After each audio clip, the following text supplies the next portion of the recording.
Assalamualaikum, bersama lagi Tuan Syasha Kaidin. Sekarang kita di SK Taman Melati. Kita mendapat aduan tentang murid tergelincir di bilik air. Mari kita siasat bersama-sama.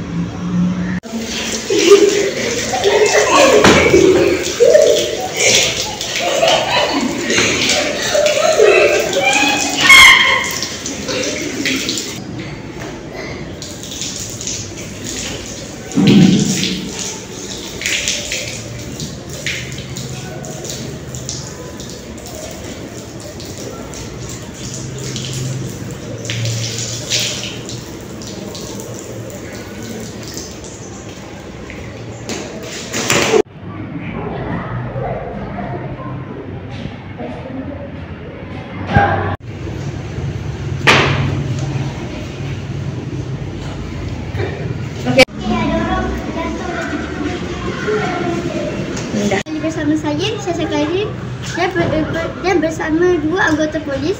Puan, boleh tolong ceritakan tentang kejadian sekolah ini?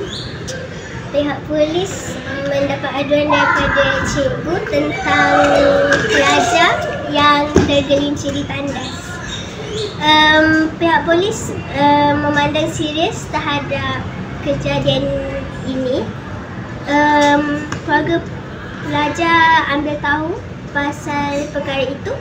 Sekarang keluarga mangsa dan pelajar itu di hospital, dan mangsa itu dalam keadaan yang sangat kritikal. Bersama saya lagi, Syasha Kaidin.